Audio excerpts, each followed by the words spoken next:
রংপুর ৪ আসনে বাংলাদেশ কংগ্রেসের মনোনীত এমপি প্রার্থী সিরাজুল ইসলাম পাটোয়ারি শারদীয় দুর্গাপূজা উপলক্ষে সনাতন ধর্ম অবলম্বী সহ সর্বস্তরের জনগণকে আন্তরিক শুভেচ্ছা জানিয়েছেন। পীরগাছা থানা প্রতিনিধি এম এ হোসেন পাটোয়ারির তথ্যচিত্রে থাকছে বিস্তারিত। তিনি বলেন, দুর্গোৎসব সাম্প্রদায়িক সম্প্রীতি, শান্তি ও ভ্রাতৃত্বের বন্ধনে সুদৃঢ় করে।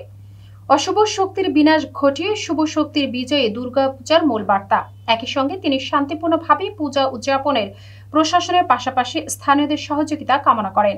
সিরাজুল ইসলাম পাটোয়ারি আরও আশা প্রকাশ করেন, শারদীয় দুর্গাপূজা দেশের সাম্প্রতিক সম্প্রীতির ঐতিহ্যকে আরও সুদৃঢ় করবে এবং সমাজে শান্তি ও সৌহার্দ্য প্রতিষ্ঠায় ভূমিকা রাখবে।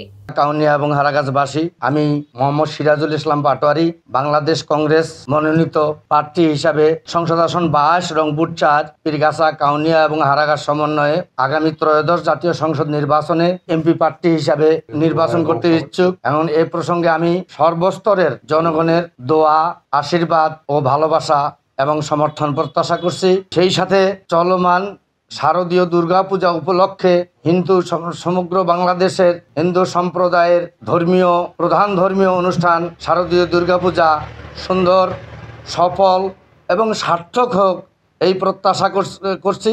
পাশাপাশি আপনাদের সকলের কাছে আমি দোয়া কামনা করছি, আপনারা আমার জন্য দোয়া করবেন, আমি যেন আপনাদের পাশে থাকতে পারি এবং আপনাদের সেবা করতে পারি। পরিশেষে এই দুর্গাপূজা উপলক্ষে আমি আমার এলাকা পীরগাছা, কাউনিয়া ও হারাগাছে যাতে কোনো ধরনের অপ্রীতিকর ঘটনা না ঘটে, এই বিষয়ে সজাগ দৃষ্টি রাখার জন্য প্রশাসন, আইন প্রয়োগকারী সংস্থা ও স্থানীয় জনগণকে আহ্বান জানাচ্ছি।